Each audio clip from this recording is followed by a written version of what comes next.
Hello, welcome to the Perception Podcast. I'm your host, Thomas Casey Zellers, and today we are hopefully going to change your perception on things that you thought you already knew. What is the biggest misconception about film school? This might be a weird way to start it. Is like you don't need to go to film school, but I feel like you kind of should. This is a tripod. This is a light. You know what I mean? Like I kind of already got the reins of those things. I did unfortunately lose someone in my life. Basically, she said something to me while we were hugging, which is he always thought your stuff would make it to the big screen. And it actually premiered in a theater, and it was just kind of nice to finally see it actually on a big screen, like where he kind of always wanted to see that stuff end up. I think honestly, it just, when you look back on everything, I think it's always interesting to see the different ways people perceive on why you're in this spot now.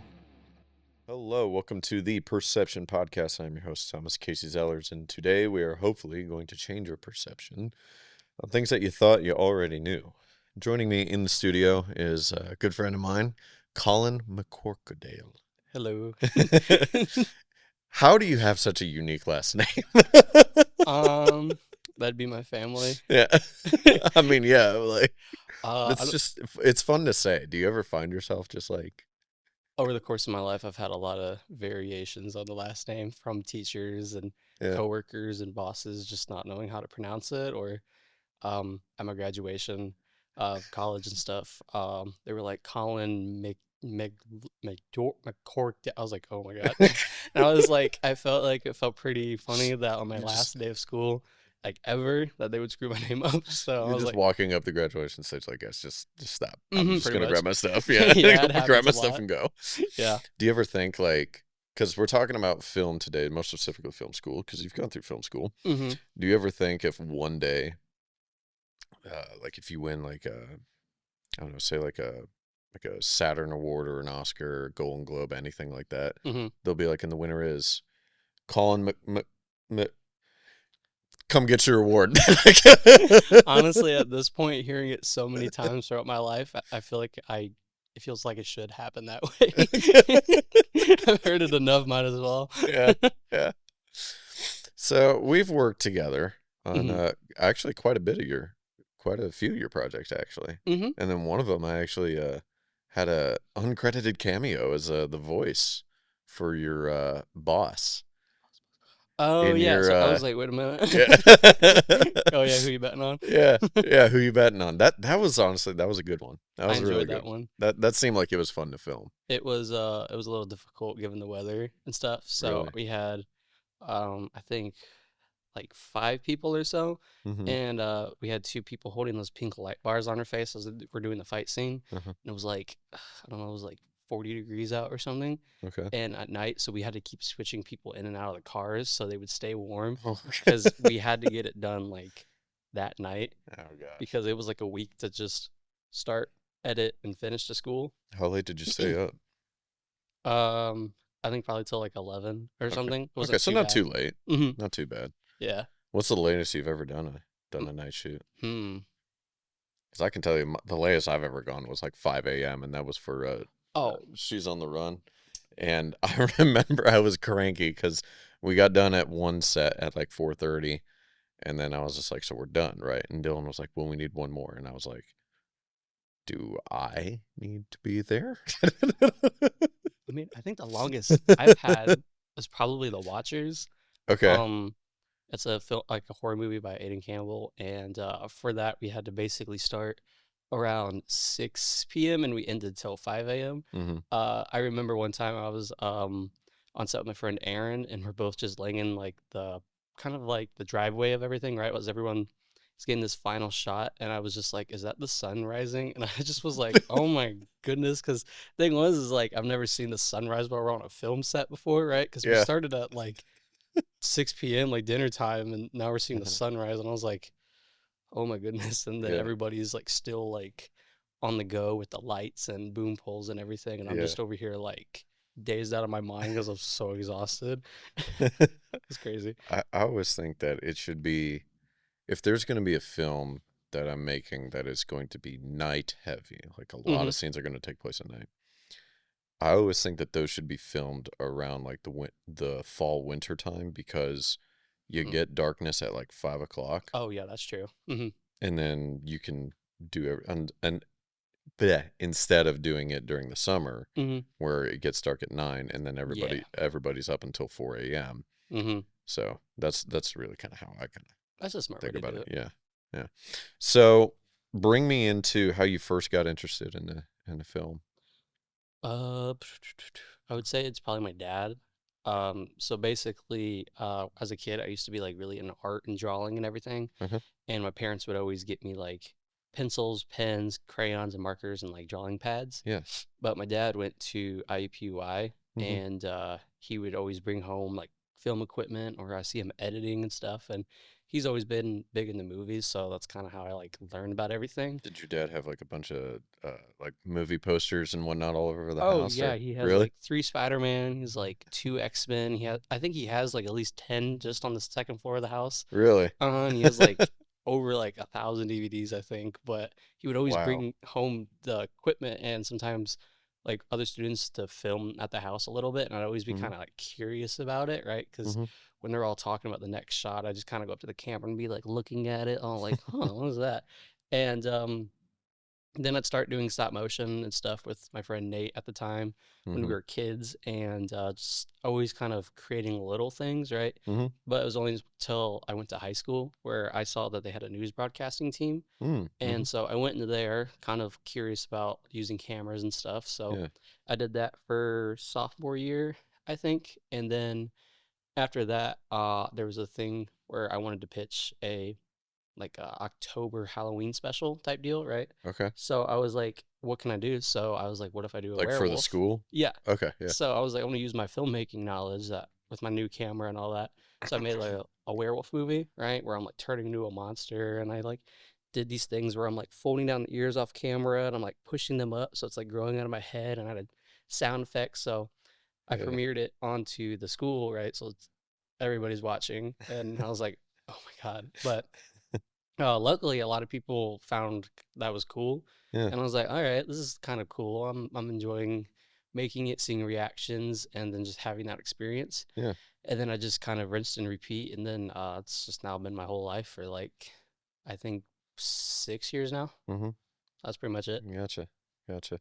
Was there one movie that kind of like stuck out to you as a kid? I watched Spider-Man 2 a lot when I was a kid. Okay.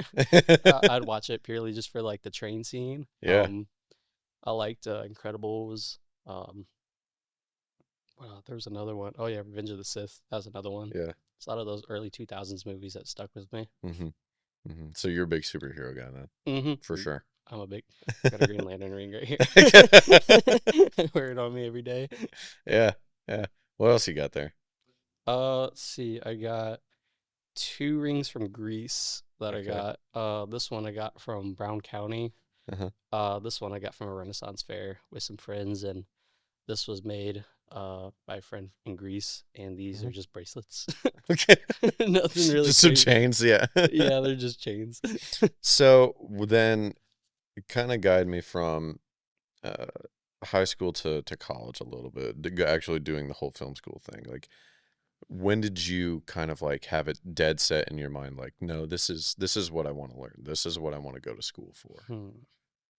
I'd say honestly, it was kind of a unique like thing to adjust to because I would be working with people that did it for a class, but I never had a community of people, right? Yeah. And the thing was, is like when I went to college, I found that there were people that were wanting to do this, and I found my group and I worked with them. Some people actually came from my high school to the same college and stuff, so there was some familiarity. And then after, I think that first year or two, I started to kind of grow out my community a little bit. I've always worked with this one dude. His name's Jared Walker. He's been composing my stuff since high school. I think around like senior year and stuff. So he was kind of like my first foray into like bigger, more wider like connections and stuff like that. And then through college I started growing more and more and then meeting more people, then people like Deshaun and then you and then Brady and Callie and then like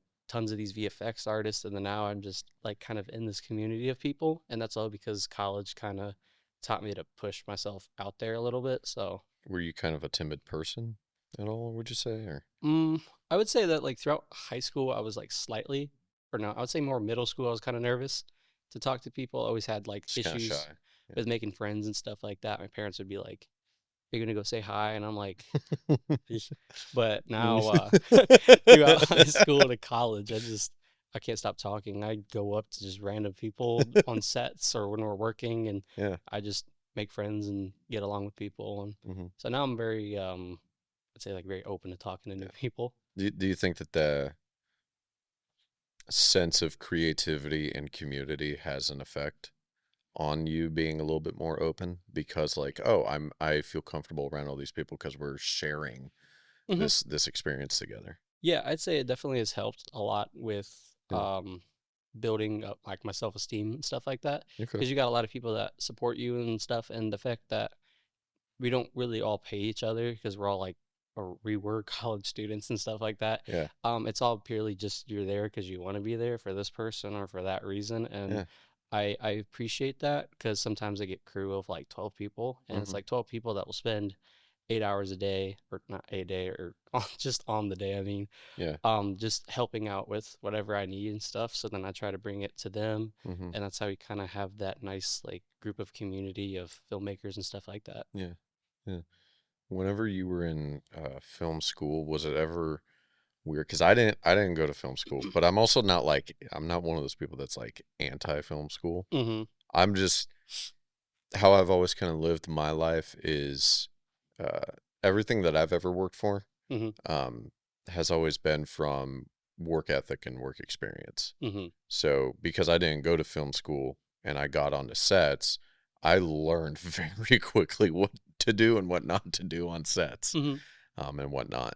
And then it some of the student film projects that I would work on, it actually kind of like shocked me that like I was like, wow, like I in some ways know a little bit more than these students Mm-hmm. do and whatnot. And but it's probably because maybe I just have a little bit more like actual like film set experience than they do because Mm-hmm. they're doing everything in a class. Yeah. Um, so that's always kind of been just my avenue, but I've never said that it's useless or anything like that. So Mm-hmm. I don't know the whole experience of film school. So is it like a 2 year, 4 year type thing, or like how's it all kind of go down? Well, I went there for 4 years, Okay. and you kind of like progress as you go along and stuff. Luckily, Right. before I went to the like, freshman year and stuff, I already had a little bit of knowledge and stuff, given all of my short films that I did in or high school and stuff like that. So Mm-hmm. I already knew about like rule of thirds and focusing and different lenses and Leading stuff. lines, all that type of stuff. Yeah. Yeah. So I felt like I kind of had a tiny bit of a head start, Mm-hmm. but overall did take a second for things to like really get off the ground. But I think what the conception is or misconception of film school is that like you can learn this outside of it, you don't need to go here. Mm-hmm. But I think that's not really the right way to look at it all the time, because the thing is like, yeah, I knew some of this stuff going in, so I wasn't always needing to be taught like every single thing, like what this is a tripod, this is a light. You know what I mean? Like I kind of already got the reins of those things and This stuff. is a C stand. Yeah, Yeah. but the thing was is Why like, is it not shaped like a C? but it definitely like pushed me to go outside of the school, because the thing was is Yeah. like it's a weird thing where it's like going to school teaches you to go outside the school a little bit. A little bit. Yeah. Yeah, so it's like I got to learn a lot more and then bring that back to the school and then kind of have like a healthy back and forth with it a little Mm-hmm. bit. And that's something that now I'm out of college that I'm trying to get. So I do social media for my college now Mm-hmm. in the Luddy building. So I'm always going out to like film festivals or meeting new people, and I'm always trying to tell the students and stuff through this promotion to like push yourself, like go outside the school, Sure. because the school helps in terms of understanding how to like make friends and like-minded people and stuff like that. Because Mm-hmm. there's still some people that I went to school with that I still work with and stuff, Mm-hmm. and it's important to kind of build that foundation and stuff. But it's a good springboard. I don't think like the school is entirely like the way to make things 100% like great. You know what I mean? Like Mm-hmm. the best way I can kind of word it is like if you do just the school, you can get a good thing out of it, but you're kind of would have a better experience if you do the school plus on your free time push yourself out there. Mm-hmm. And that's where it's like I said, that healthy balance, because you learn things outside of school I've learned things inside of school, but there's a lot of like give and take There with is. it. If that makes sense. Yeah. Yeah, because there's actually stuff on your set that I've like picked up on, like, oh, okay, like I've learned stuff like that. And then, as I've said, there's student filmmakers that have actually learned stuff from me because I've had a little bit more experience than they have in the classroom and whatnot. So yeah, there is a give and take and whatnot. Absolutely, yeah. I definitely think the Seeing Sideways class I took really helped. Seeing sideways? Yeah, it was like a class that kind of helps you look at things like in a different perspective a little bit, right? Okay. Where it's like I do like short films and stuff, so I was the only like film student in that class, right? So it's kind of more like, how can you make your films more unique? How can you put different elements to make them more special, more like outside the box of like what I normally do, right? Yeah. So it'd be pretty much just be a week of start to finish, and that's how I did like Who You Betting On. And in that time, I did Once Loved, Who You Betting On, Monster Girl, and Alienated. And to just go through, Once Loved is like a movie about using my childhood stuffed animals as like little puppets in the forest and stuff. Who You Betting On is like a workplace comedy with martial arts. Yeah. Monster Girl is like a 60s throwback to like monster movies, and Alienated is like your 90s like rom-com and stuff, but like with an alien. Yeah. And each one of those are things that, because I had such a short amount of time and the school really helped me with this kind of short era, I guess you could call it, is that it pushed me to really think in a unique way, because those plots and those ideas and the way I presented them are all just because of that school. And I think that was probably like my best streak of films and stuff. Like Once Loved is like one of my favorites. Monster Girl, a lot of people seem to like. Yeah. And Alienated was a bit more of like a personal one that I got to kind of put out. That, and again, this was all in like just a week each, so it was about a month or so. And I just found that that was a really cool experience, and that was only just because of the school that I was able to experience it all. Yeah. Why would you consider that your hot streak of films, really? I don't know. I mean, I think I'm like, I do a thing where it's like I release a movie and then I market it for a month. Then I release a movie, market it for a month. And I used to kind of just do those whenever I made a movie for fun. Then I would do that. But with this, it really taught me to like focus on what I want, focus on what's important and stuff. Because I'm not having 3 weeks to be like, do you know what? I really don't like that sound effect. Let me throw that away. It was really like, this time is all you got. Narrow in on it. So Monster Girl is like, I want to make a black and white horror movie. What do I want to do? I want to add smoke. I want like cool VFX. I want shadows, lighting. I want like cool camera transitions and all that stuff. So it was just really a good way to hone in on the highlight, or how do I word it? It was a good way to express everything that I wanted in a short time. But because I take longer with my other stuff, it's kind of harder to put all of that out, because it just trickles out over time and you don't ever get the big ball of it, if that makes sense. Yeah. Yeah. Yeah. I like those. Do you think having your dad, having his experience and his prior knowledge of stuff that he used to do with cameras and whatnot, do you think any of that kind of like was helpful going into class, or like, or I guess I should say, and was it helpful if you were ever confused on something, like, oh, I can just lean on my dad for some more knowledge on this?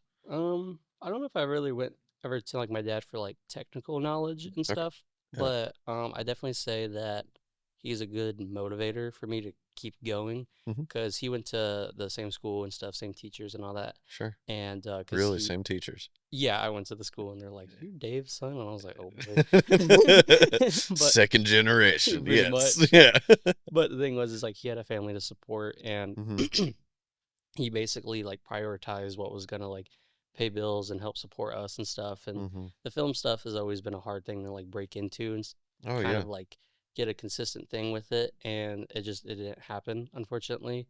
But I've always learned that like through him, that I want to motivate myself to like push myself to that dream and stuff. Because I know I may not have like worked out all the way and stuff, but the fact that he prioritized like the family and helping like pay the bills and support us and stuff, that I feel like I have kind of like how do I word it?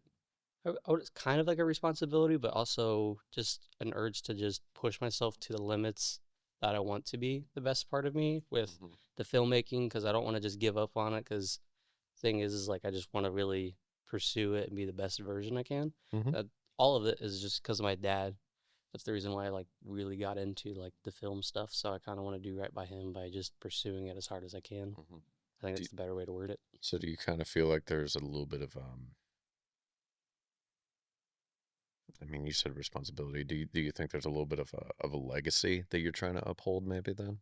A little bit, yeah, because my dad made a lot of short films, and I still remember watching and seeing them. And he has a friend, his name's Dave. He also makes short films and stuff like that. Mm-hmm. And it just kind of seeing those two kind of collaborate and like talk about stuff. Growing up, it was always the thing that kind of inspired me to get in there. Mm-hmm. So honestly, without my dad, I don't think I'd be doing like film stuff at all. So Really? Yeah. mm-hmm.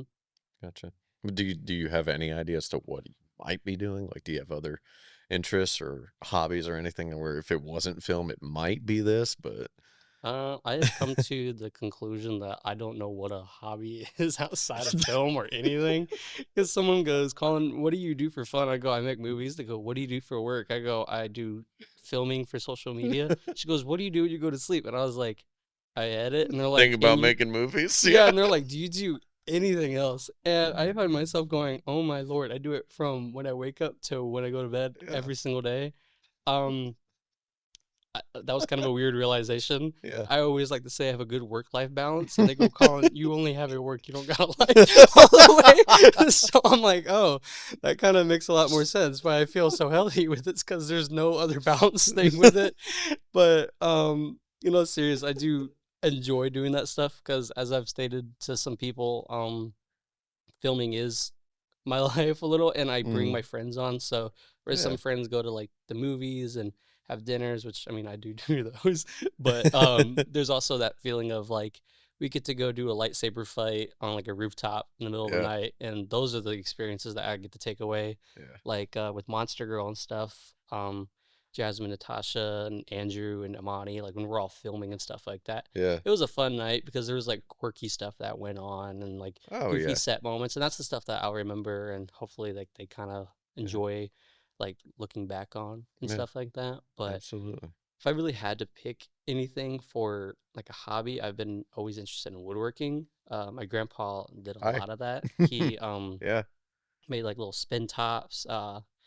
I think he did a little grasshopper thing that like when you moved it, like the legs would go up and down. Oh, really? And I just always thought that was interesting. And kind of like I said with my dad and stuff, I would like to kind of keep it like going a little bit, but I just have to find the time in classes. But definitely something I can see in myself when I'm older and just sitting on a porch whittling or something. Yeah. Oh, dude, I love woodworking. Mm-hmm. I love crafting something. It's just, I don't know. It's another sense of creativity.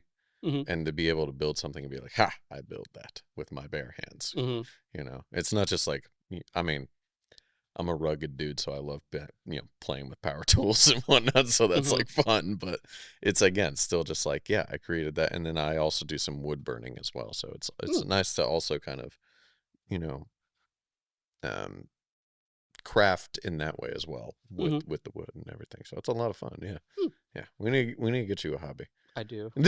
Outside of Da Vinci. Yeah. Pretty much. So going from film school and out, was there a moment at all that you had where you were kind of like, all right, I'm putting all my cards into this.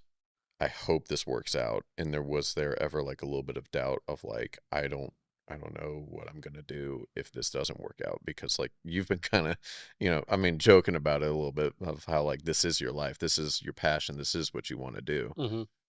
I don't know if there's anything I want to do other than that, but was there ever a moment where you were just like, if this does not work out? I'm kind of in that a little bit right now. Really? Luckily, I'm in my school making social media, so I just did like an interview, and I go to, like I said, film festivals, and I like edit fun videos, and I like photograph stuff. So it's like I'm doing the things that I want to do right now, and it's a very it's a very nice experience. I love working there. It's very relaxing. It's very like it pushes me into unique ways and stuff because I'm a very marketing heavy person, but unfortunately it's only like a part-time position, so I'm not like bringing in like too much money, and I'm not being able to, I haven't had the best of luck finding like other jobs outside of that and stuff to like fill in the rest of the time. Mm. So it's kind of like I do freelance gigs when I can and try to find those to like balance it out. So I get a wedding or maybe cut this trailer for me or something like that, right? To kind of balance it out. Because I do love working at the school and I'm really happy that I have a job that's like Mm-hmm. cemented that kind of pushes that film stuff forward and stuff. Yeah.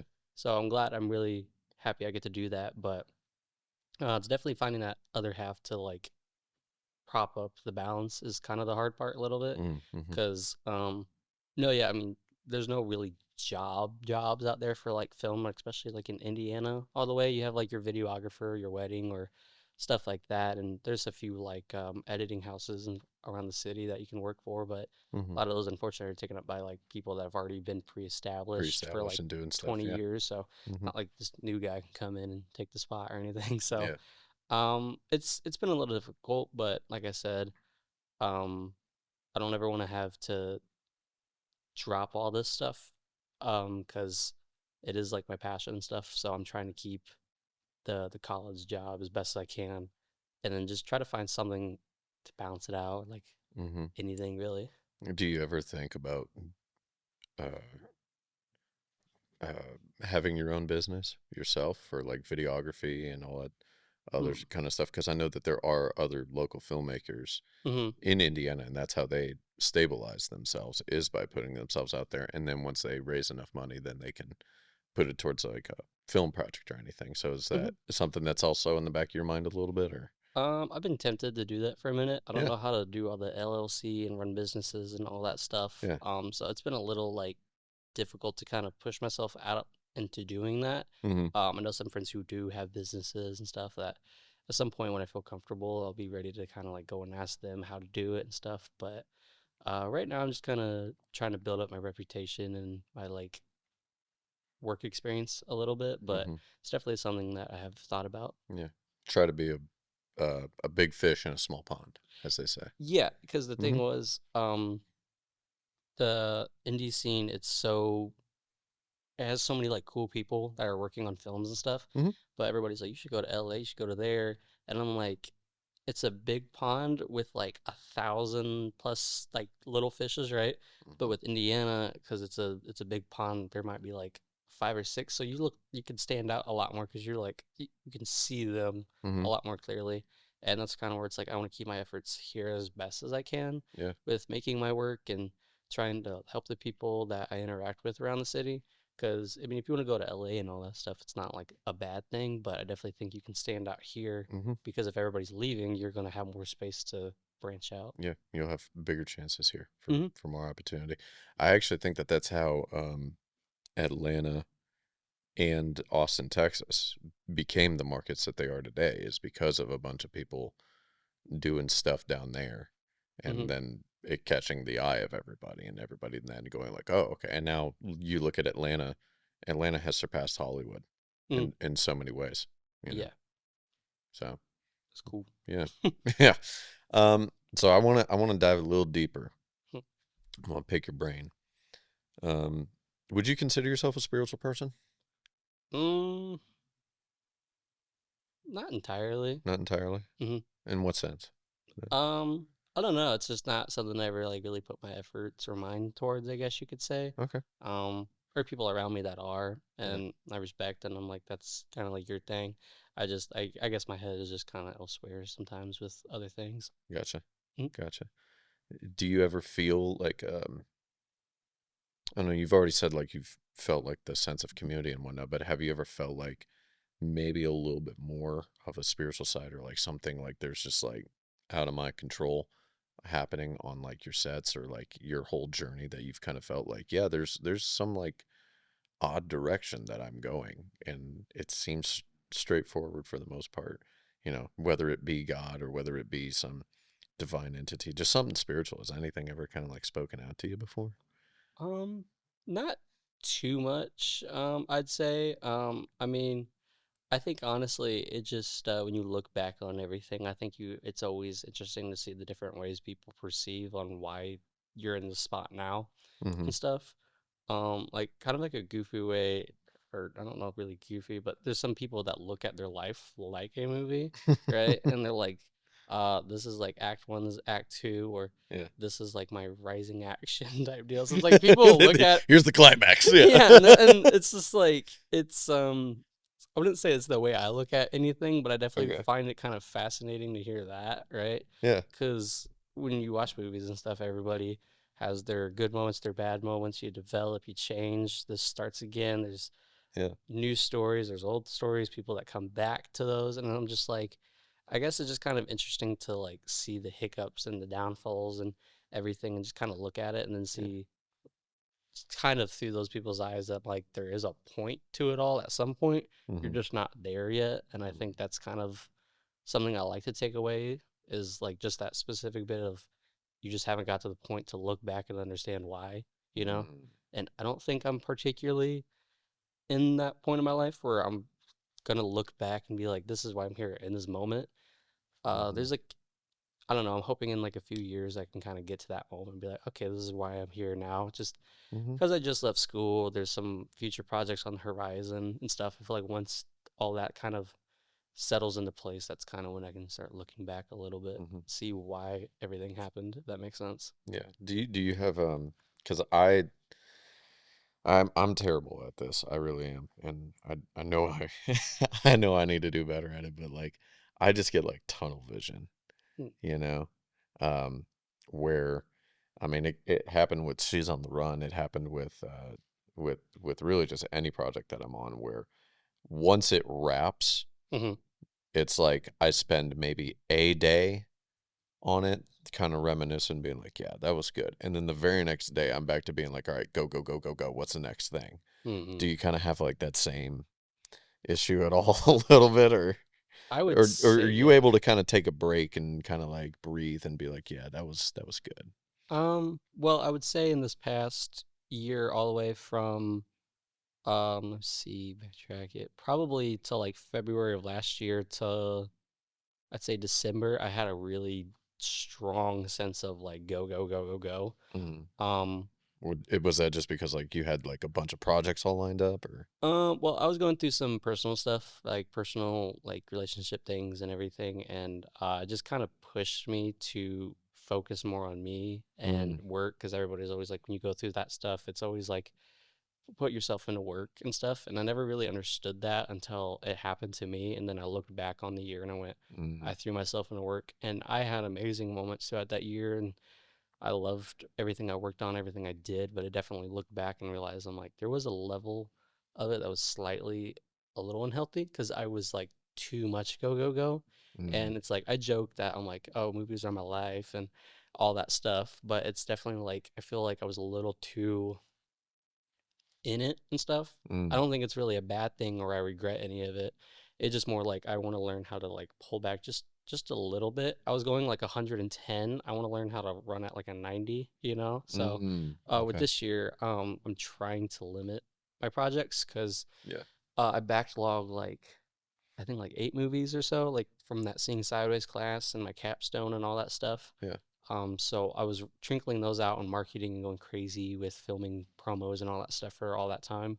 But now that I'm like running out after when my new film Baby Step comes out, and then I have this audio drama, that's pretty much it. So I have nothing new to show people outside like this other project I'm working on. So I'm hoping I can take that opportunity to like reassess how I want to live day by day with this type of stuff. But I still want to help people on their sets if they need it, and that's something I've been doing a little bit. Yeah, I get you. So kind of walk me through then,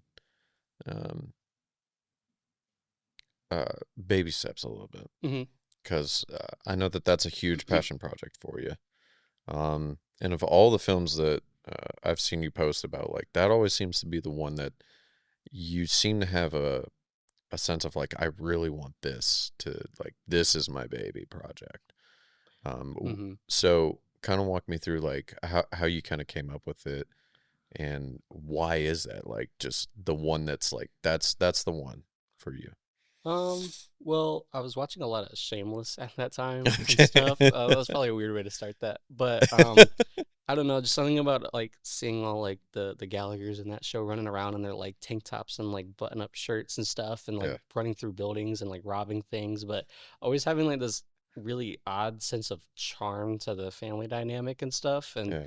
them just being people that got dealt bad situations and stuff and causing bad situations. I thought that was interesting, so I was just kind of coming up with my own ideas about stories like that. And I always like this kind of indie, gritty, like run and gun type vibe, you know? Mm. Like, I've always seen like these low budget films from like big directors and stuff that have like this really like personal like grit to them, but they're not like mean spirited. They're just like, I don't know how to word it. They're charming but like rugged at the same time. Okay. And the ideas just kind of started going through my head a little bit of like, what could I do with this story? And also, I just kind of wanted to try something a bit more out of my comfort zone, like Mm. because I'm always looking for each project as something that can teach me something new. Like Yeah. Monster Girl is more about like how can I do more stronger lighting? How with Once Loved, it was like how can I work with stuff that's there's no actors involved, it's just puppets. And with Baby Steps, it was kind of more to teach me how can I make something more of like a personal drama with just dialogue, which um I'm not a dialogue person. So writing it was kind of interesting because I Yeah. wanted a one room scenario where these two have to talk a little bit and the mannerisms help kind of push the story.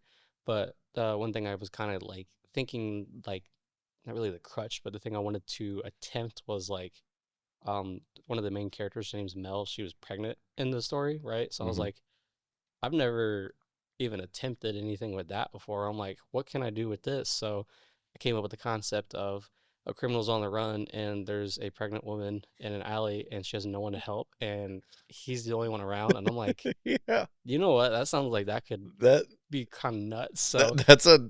I remember whenever you first sent me that was the synopsis for the film. I remember just laughing because I was just like, that's a genius. Like, that is awesome. There's a pregnant woman in labor and the only person around is this thief. Like, that sets up so much stuff right there. mhm. Yeah.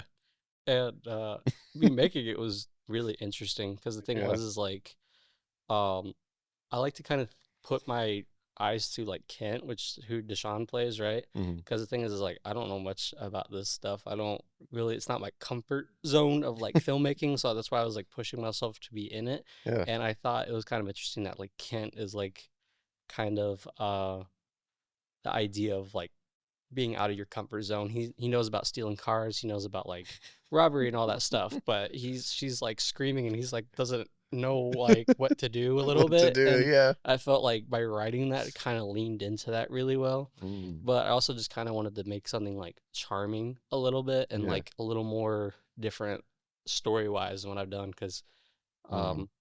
like spoilers and stuff. The ending's a bit like open ended and ambiguous and stuff. And Mm-hmm. something that when I presented this at my capstone, you don't know what Kent did in the movie. It's purely just open ended or ambiguous. You just know he's on the run from something. Mm-hmm. And I found it really interesting because I asked the students and my friends and stuff that watched it, I was like, what do you think he did, right? And each person came up with like their own idea. One person Mm. said he stole a tomato, and the other one said that he was someone who broke out of jail and he's on the run from like doing something really bad. Or someone said that he was in a bank heist gone wrong or something. And I just thought it was really interesting to see how can I tell a story where I put people's ideas in it for their own personal viewing, you know? Mm. Because at the end of the day, it doesn't really matter what he did wrong. You just know that he's someone that made a lot of issues, made mistakes, I mean, and he's trying his best to like work through it. It's like he's taking baby steps a little bit. Mm. That's like my There you go. cheeky Yeah. way of saying that. Yeah. Yeah.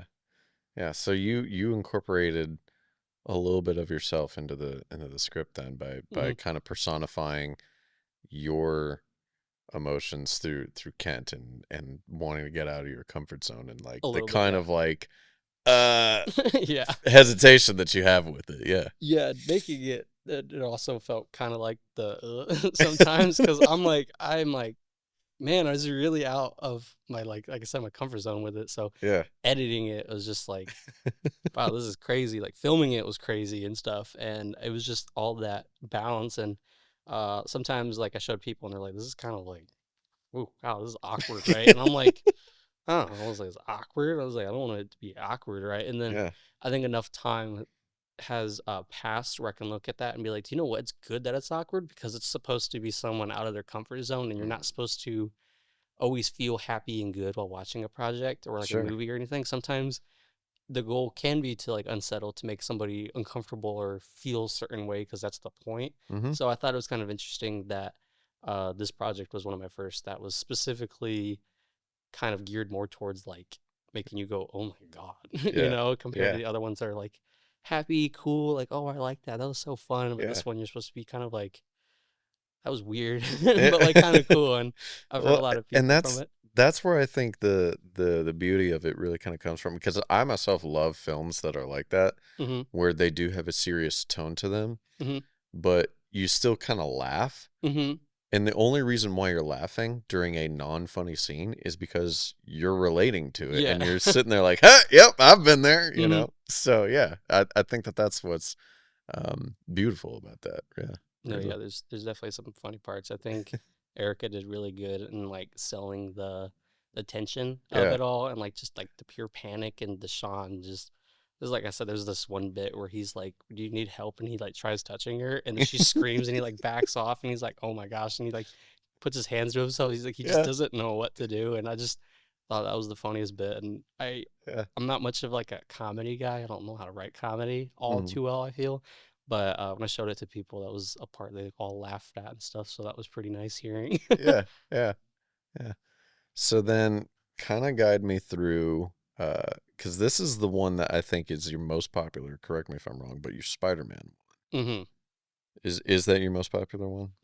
I would say so. It's sitting at like 23,000 right now, and Okay. I think most of my films average around like 500 views. Okay. Gotcha.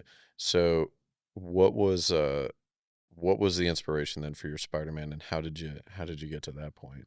And why do you think it's gotten so popular? Um, hmm. So, best way I can word this one.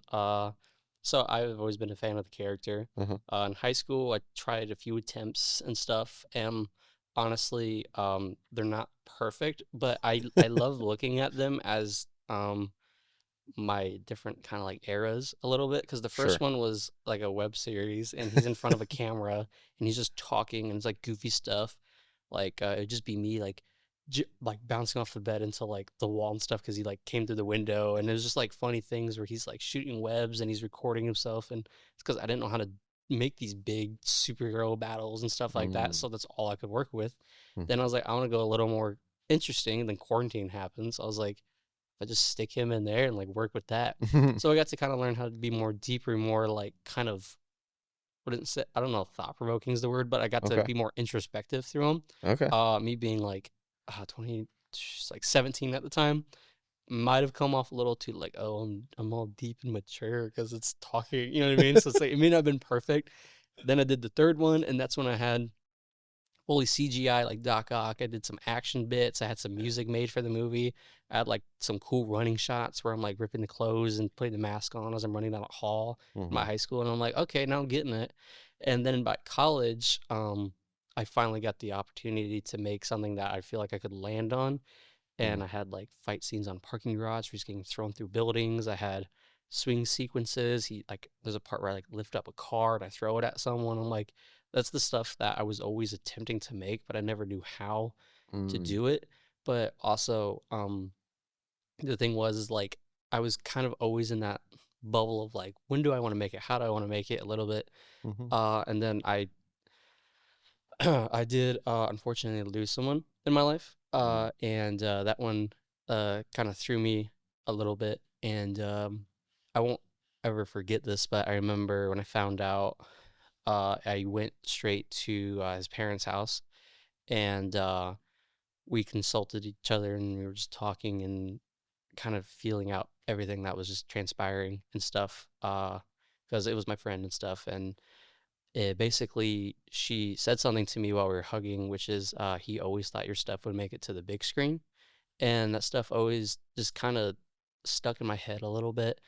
And then she said that like he would want you to have this, and it was like a prop box of stuff from like holsters and like jackets and like police uniforms and all that stuff, and those were for his own personal projects that he wanted to do. And I ended up using all those like different props in the movie.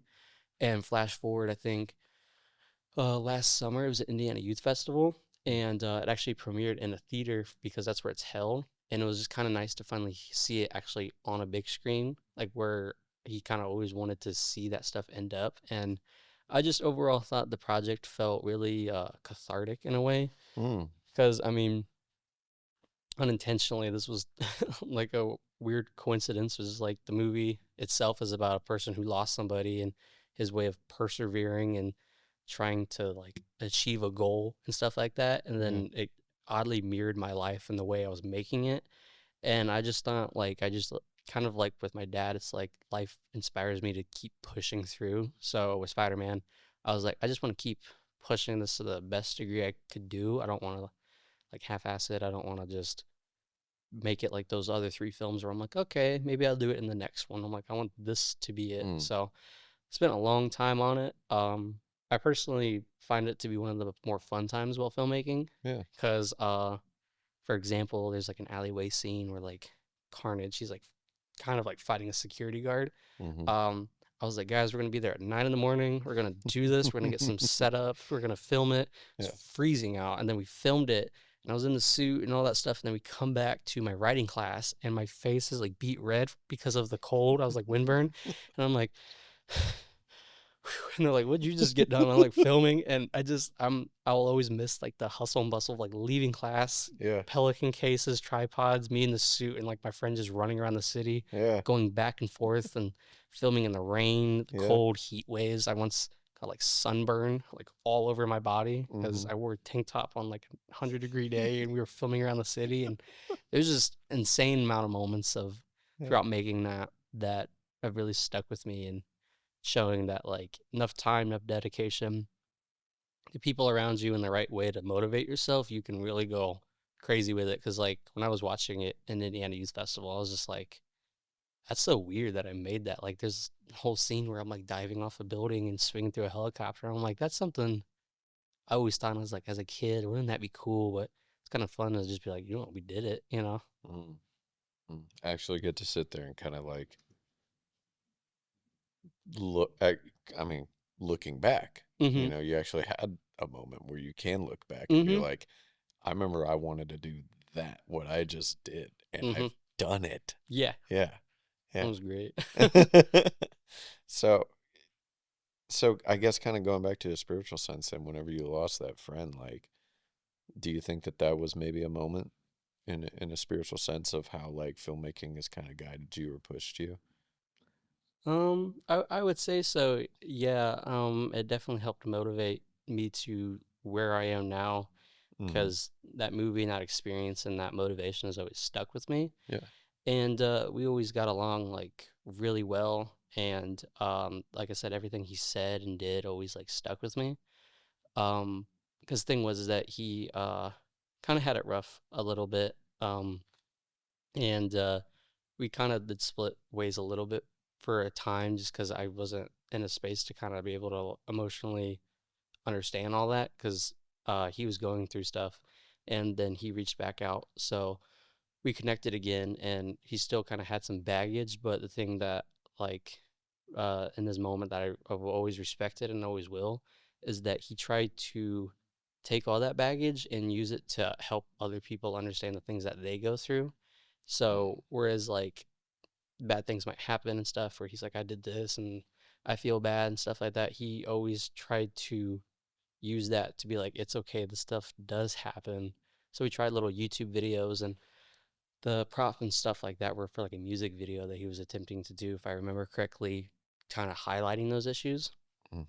So it's something that I've always just kind of wanted to carry on through him as well, just because I've always respected the fact that he just wanted to use what he could to help others. And that's something that's always stuck with me. Yeah, I get you. That sucks. It's bittersweet though. Yeah, it's one of those things where it's like it's really bad in the moment and stuff, and you can't process anything, and you're always like, this is like the worst thing. But like down the line, you can always look back at it in like an oddly kind of how do I word it? I guess like cathartic and stuff, because like I said, he taught me, and the fact that he's gone and stuff like that has motivated me, and the lessons I've took from him and stuff like that. Like, you can have good things that you can feel emotionally coming from bad stuff, but it's only when you give it enough time to kind of let it breathe and air out a little bit. Yeah. Do you still sometimes feel his presence on set with you? A little bit, yeah. I mean, when I first had it all happen and stuff, there was a lot of things in life that was like going on where I'm like, I just kind of pictured him there. Like, No Way Home came out and stuff, and we'd always talk about the Spider-Man movies and stuff, and it was just kind of weird. Like, there's like an empty seat next to me, and I just was like, it's kind of weird that like we won't get to like experience and talk about something that like if he was around to witness, like we would be talking about and like laughing and just nerding out like we always did about everything, right? And it's just little moments like that that kind of stick with me of like, what if he was here to witness that type deal? And I know he's not, so I just try to kind of like adjust around it and stuff. So I always like mentioning him and talking about him when I can to kind of keep it going, because it's been since I think September 10th, I think, since sophomore year for college. So there's always like things with Spider-Man and motivation and other projects and everything. Then I just gotta try my best to. I like to try to talk about them as much as I can, I guess is what I'm trying to say. Yeah. Well, I appreciate you sharing that, man. Thank you. That was seems like probably took a lot. So, but it's gotten easier over the years, and I think, like I said, the more time that goes on, the more I can learn from it and stuff. Yeah. I appreciate you sharing that, man. Thank you. Yeah, that was awesome. So I don't know if you want to talk about this on the pod, but we can if you want. But the little project that I've been involved on with you. I love werewolves. And I've always just kind of loved I don't know, I guess like the lore of like, I guess like, I don't know what you would call it, like the darker stuff, like vampires and whatnot, and werewolves or lichens, whatever you want to call them. But like, I don't know, I've just always been just a little fascinated with that type of stuff. So, what was the inspiration for this then? Well, I would say by the time this probably comes out, well, I've already announced like the short film. You have, stuff. Yeah. So we're fine. I was like, wait a minute, I've already posted about it. I'll say I'll keep the big thing under wraps, but as of now, the short film, that's like a werewolf like superhero movie. And I've always liked horror as something that I've always kind of also been like, what's that type deal? Like, I always like superheroes and stuff, but I always be kind of drawn to like the scary stuff in those movies. Like Spider-Man 2, there's that scene that Sam Raimi did with the tentacles and everybody's like screaming and he's like throwing people around. I'm like, that stuck with me. And I'm like, then I started watching like Freddy, Jason, Michael Myers and all that. And I'm like, this is cool. And then now I'm at a point where I'm like, I've seen a lot of horror movies and I'm like, I've always liked the idea of superheroes with horror, because superheroes are kind of like always like a lighthearted element. They're like, I'm gonna go stop this one bad guy, right? But like, for one example, there's this episode of a show called Smallville, right? And Clark, he goes to, it's like Superman. He's bright. He's Superman, so he goes to like a cabin with his friends, but there's like a banshee and stuff, and it's like filmed all dark and like gritty and scary, and he's like walking around the forest. He's being like thrown through trees and stuff by like this monster. I'm like, it's so cool to be like, this superheroes in like a horror movie. I'm like, that's not their normal forte to like delve into. I'm like, what if I make a whole movie like that? And I've always had a fascination with werewolves, to like the Van Helsing movies or like Teen Wolf or stuff like that, right? So I was like, I wanna do that. And then I've always had ideas to make something really big, that it's like an original piece. And I was like, I want to land on to this one. So I've been workshopping it for a while, and I'm really happy with the direction so far. Your film, to me, from the stuff that we have filmed and stuff that we've privately have shared and whatnot, that obviously we can't share today, but hopefully we can talk all about this soon. But the feel of your film has, to me, a lot of sense of like Batman Begins. A little bit, yeah. And I love Batman Begins because Scarecrow is my favorite Batman villain. Always has been. And I love how Scarecrow uses fear as a weapon, but Batman uses fear as like, this is what I'm going to do to strike hearts into the bad people of Gotham. Like he uses it for good and whatnot. So I've always liked that little back and forth that they've always kind of had. So that's kind of like the feel that I have for it. It is funny you mentioned Batman Begins because I'm actually more gearing towards like the pulp movies of like the 90s. Okay. A little bit like The Shadow was a movie I grew up watching a lot. Yeah. Like Alec Baldwin. I'm like, just the vibes always stuck out. Like the whole the matte paintings of like these big cities that these people are in, like Dick Tracy and Michael Keaton Batman, and just like the Danny Elfman music and the colors and all. I'm like, it's a style that I miss, and I would hope I could replicate in some way throughout the movie. I don't know if I'd do it perfectly, but it is ingrained in my head through coming out when I'm like filming it, right? And I just always liked that vibe, and I just think that like applying that to horror a little bit, like there's just like a little bit of elements I feel like that haven't been mixed together. Because what's funny is one of my teachers, John King, he said every story has been told, every like element has pretty much been like put out there, right? But now it's starting to connect those things is what makes new stories, right? Everybody's seeing superheroes, everybody's seeing horror, there's their own directions, but what do you get when you collide them? One thing that he said that was really interesting, he's like, we've all seen zombie movies, we've all seen like cowboys, it's pretty much all been done to death, but he's like, what if there was a zombie cowboy movie? And he's like, that's something new. And I'm like, huh. So that's something that I really took away also from the school, was like smashing ideas together is what makes stuff new, not exactly coming up with it. Because there's times where I'm like coming up with something I think is wholly original, and then I go and watch a scene and I was like, oh my goodness. That's straight up out of something I watched. A little bit, yeah. I'm like, okay, that's not as original as I thought. And I'm like, I didn't do that on purpose. Yeah. So staying on with the topic of changing perceptions and whatnot, which I think you've already done a really good job of. What is the biggest misconception about film school, and how would you hope to change that today? If there is anybody who's, I don't know, 17, 18 years old, or it really doesn't even matter what age you are before you go into schooling or anything like that, how would you, maybe not necessarily like be like, you have to go to film school, but at least maybe kind of change their minds a little bit, if you could? Well, I'd say if anything, and this might be a weird way to start it, is like you don't need to go to film school, but I feel like you kind of should a little bit.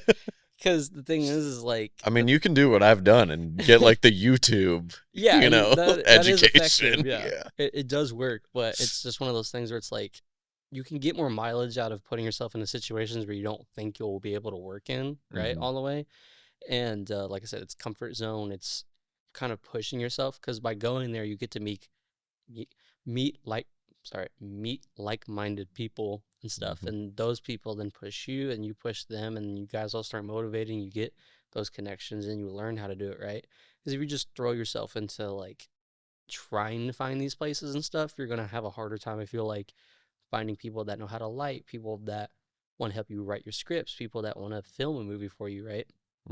Because you're just walking into the open world. You have no direction of like there or there, right? But like with film school, there's a whole building of all these people that are just waiting to meet you, and you to meet them. And I feel like that's what's important, is to make those connections there, so you can have people that you have these like-minded experiences with, and also making friends along the way that are just maybe even outside of film. Because something that I've really just kind of had in my head over the course of my life is, nothing's better than making movies with your friends and stuff. Like, 100%. I don't think you should ever make a movie with people that you just kind of like, because it's just like, I mean, you probably do and stuff. I mean, studios put people that don't know each other together like all the time, and always drama filled and everything. But my best moments are like when I'm on a film set with friends and stuff like that. And like I said, with like Watchers, I made good friends there. There's a dude named Spencer and stuff that we get along really well. Every time we're on set, we like dab each other up. We're like, hey man, and he's worked on my stuff, and if he ever needs help, I'll help with him and stuff. And that's purely just because the school has taught me so much to just go out and just to talk to people, when these like-minded individuals will get along with you if you work well and communicate well and stuff like that. And then when I go on these sets that are outside of school, I apply to that and I meet great people and have fun times. Yeah, 100%. Well, and that's something that whenever I do look back on like all my experiences and whatnot, like, I learned a lot from those sets. But what I think film school 100% does a better job of doing than just going out and doing work the way that I did is you get a foot in the door in networking. You get to meet all these other people who in your class, are kind of like, quote unquote, your competition, but it's a friendly competition. You know, you get to go and you get to network with this other guy who's doing great things on his film. You get to go hang out with this girl and she's doing amazing things with her film and whatnot. So there is a lot of networking right out of the gate with film school that I think does a much better job than just normal networking, because everybody in the field and whatnot is no longer in school. So now they're all trying to compete and think, you know, we're God's gift to the world. So I do think the compete word is interesting because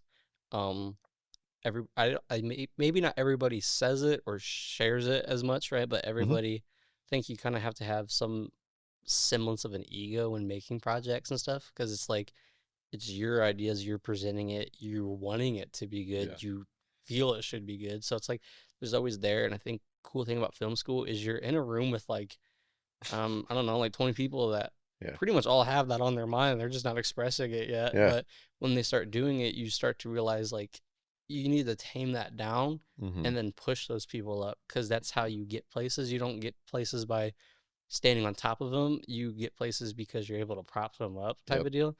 And that's just kind of the thing that I've learned is like, you got to know these people aren't your competition. You're not trying to make this better than this one person or like one up that person. You're like, you're supposed to be like, that was cool, I want to learn that from you and stuff.